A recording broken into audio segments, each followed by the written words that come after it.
Welcome to America's Commercial Real Estate Show, your source for market intel, forecasts, and success strategies. Hello, I'm Michael Bull. Thank you for being with us.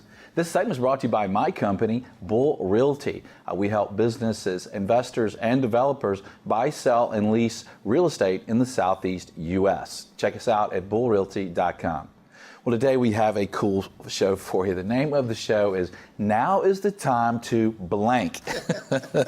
Now is the time to blank. And you're probably feeling that in yourself right now.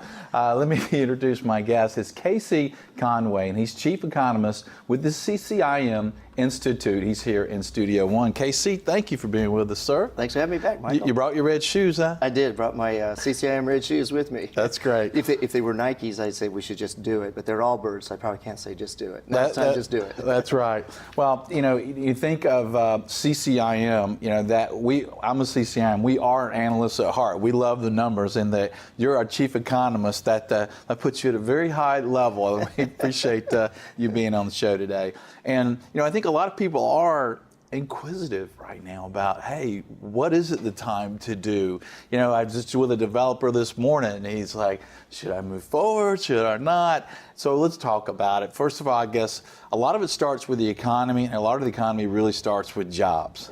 Yeah.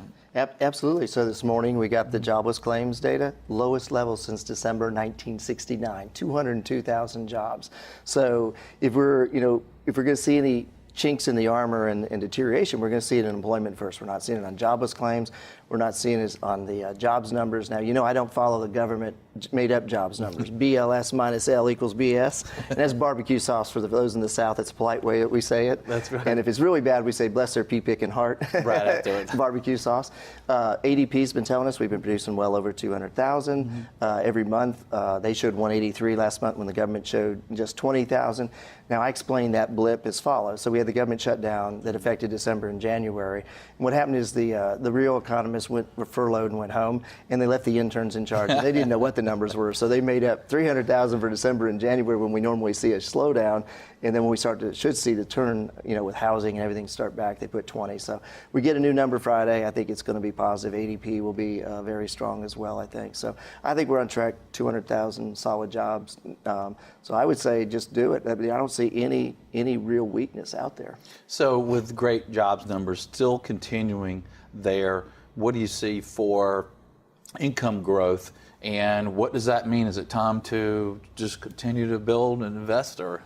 Yeah, I think you got to, you know, now is that time where you're, you know, kind of up at the top of the market where all's real good. You've got to do your sensitivity analysis. So, you know, one that's a big hype thing is, you know, looking at opportunity zones. Everybody thinks the tax benefit is the reason that they should do the deal. And a good friend of mine, Steve Rothschild and Ricky Novak at the Strategic Group, you know, always, you know, preach, you know, the deal's got to stand on its own, the fundamentals. The tax impact makes about 350 to 400 basis points of positive hit. So you got to be looking at that and say, what if rents only grow 0 to 2% instead of, you know, 3 to 5%? How do I do it? What happens if cap rates suddenly move up 50 basis points? I think we're one trade deal away this week from being back in a very solid 3% GDP, and maybe the Fed being back in a rate hike mode as soon as September. They're not cutting rates. I think the next move is a rate increase. I think we actually do get one this year. Well, then, does that mean it's time to maybe consider refinancing your properties on some long-term fixed rates if you can get them? Yeah, I think the technical economic reply on that is duh.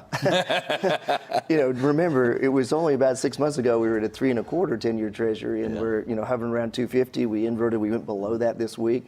I would absolutely be taking advantage of that. Whether you're a millennial looking at buying your first home, whether you're a baby boomer looking at rotating and getting out of those high tax states that have really been hurt, you know, by the SALT and all these other insane tax increases. They're booming in Florida, the states that don't have income taxes. It's just like a big vacuum sucking up the relocation. So the property type metrics, you look at vacancy, you look at absorption, you look at performance. They're all solid. Another one that came out this morning by good friends of mine at TREP. So they track what happens to the permanent loans that move into special servicers. So those are the loans that have some trouble. They have an occupancy problem. They have trouble with debt service coverage. And they just set a new record low on the number of loans, the percentage of loans moving to special servicers. So again, if we're looking for problems, wouldn't we see more loans starting? That's a bellwether, a leading indicator. We're not seeing that. 3.5% down from over 5% a year ago. And the two leads were office and retail. So again, if it's retail apocalypse, retail went from over a 7% rate of all loans moving to special servicers a year ago to 5.5%, and office went from 6 down to about 4.5. Yeah, and I think that may surprise some people. I mean, are people kind of concerned about the cycle and, hey, it's got to be time for some bad news? Now, you mentioned opportunity zones, and one of the things I think is that now is the time to blank. If you're an investor or you're a developer, I guess that's one of the things to look at is opportunity zones and the benefits there of the tax savings, obviously, but also maybe those areas improve more than other areas over time. Absolutely. So, a lot of these opportunity zones that are really the most viable are really in those areas where the city was growing out and you were starting to see the advancement, the regentrification of areas. In Atlanta, we see, the west side or the Beltline, even, parts of DeKalb County is close in or included in opportunity zones. What I would advise people, we still don't have all the final details, especially on the debt side, how the debt works in and out, if you pay it off, and how you deploy it on assets to improve the property. So we're waiting on those, but I wouldn't wait to be identifying those assets and having a strategy for which opportunity zones. There's 8,700 of them, and probably less than 10% makes sense, that the deal will stand on its own without the tax benefit. And so now would be the time, and I think there's tremendous opportunities in secondary markets. You look at a Nashville, a Huntsville, you could look at, Colorado Springs in Colorado, at Tucson, Arizona, in Phoenix. These secondary markets that are really booming and growing and have really good opportunity zones around kind of the growth, the university, the core growth areas, I would have those nailed down. I would even be looking at working with your broker to identify the assets and maybe putting an option on those. I mean, because when this hits, it's going to be a feeding frenzy. We've got potentially $5-6 trillion of money that wants to go work, and it's going to be a feeding frenzy. Yeah, and you mentioned states with tax-free state income taxes, right? Like Florida. So is now the time to potentially, if you're looking at a place to invest or develop, to consider states like Florida? Oh, I absolutely would. I've been down there a lot. Just came back from Florida, and it's another world. It's like California in the 1950s or the gold rush days, in the turn of the century. And the same is true in Texas. And you look at the companies that are making the site selection decisions. So we had the big chaos with Amazon HQ2 last year. And you look at that's all settled down. They reversed out of New York, lots of issues and problems there. But Northern Virginia was doing strong. But you look at Apple going to Austin. You look at Norfolk Southern and picking their headquarters here. You look at the advancement. I'm over at the University of Alabama in Alabama. We got the new Toyota Mazda plant coming online. You got the growth with the Blue Origin company.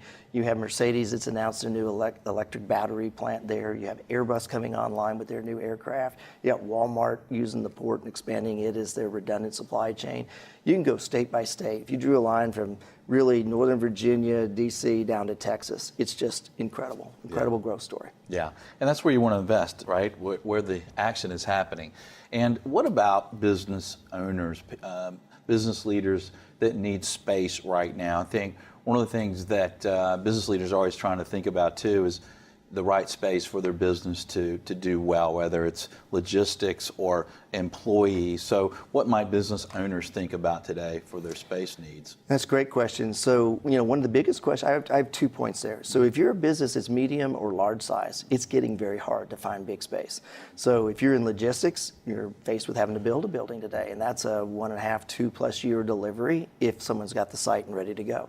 If you're on office space, we're not building a lot. We haven't built a lot of big new spec office buildings anywhere in a long time. So the big space, if you need a full floor or 2 floors, it's hard to find. You better be looking at And New York's a good example, right? Absolutely. So here in New York, it took them 75 years to figure out how to build a new modern office building. Look at Hudson Yards and the demand. It just shows you, we talk in real estate, it's always about location, location, location. Well, sometimes it's about quality of the asset, quality of the asset, quality of the asset. There's such a hunger for some of these new buildings. The other one is look at costs. So everybody thinks, you hear about rising construction costs, and that just affects the guy building a new building. Not so. If you're a tenant and you're relocating and you need sheetrock and metal studs and you need trades, they're very, very hard to come by.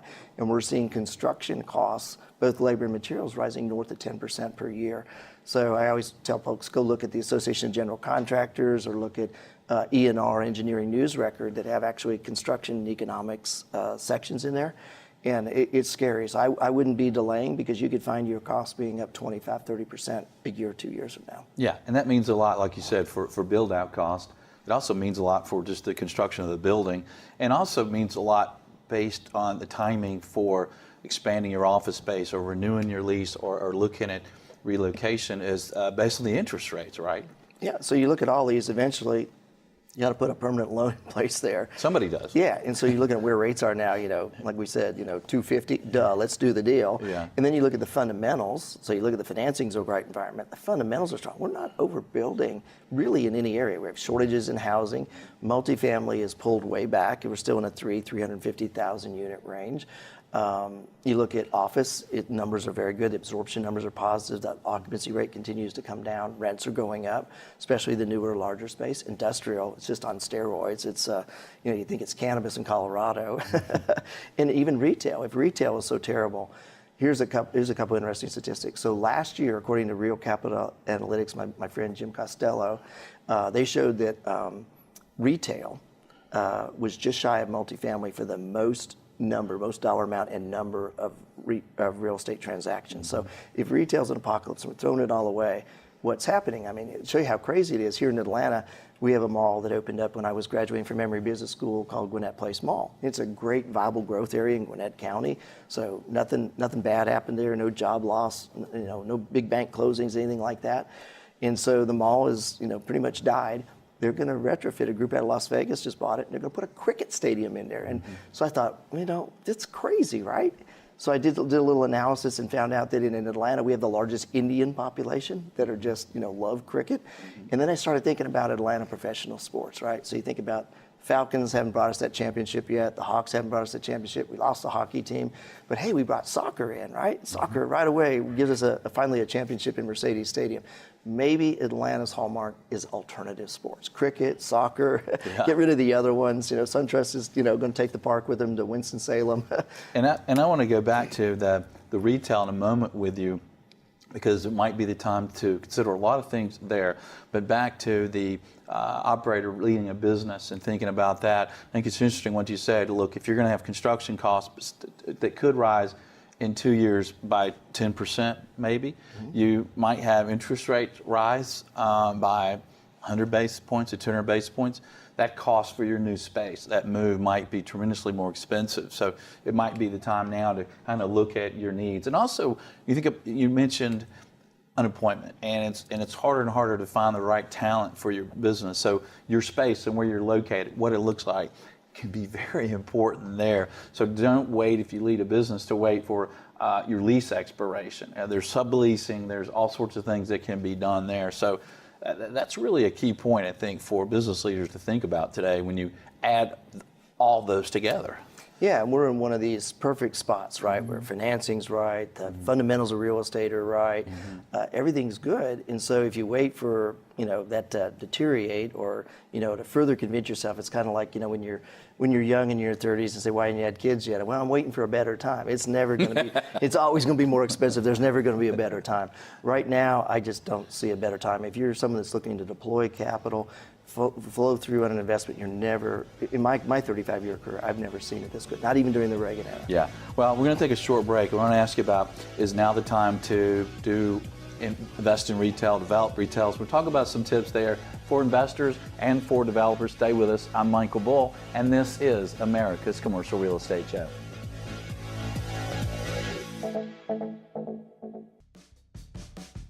America's Commercial Real Estate Show is brought to you by Bull Realty. For customized asset and occupancy solutions, visit bullrealty.com. Commercial Agent Success Strategies.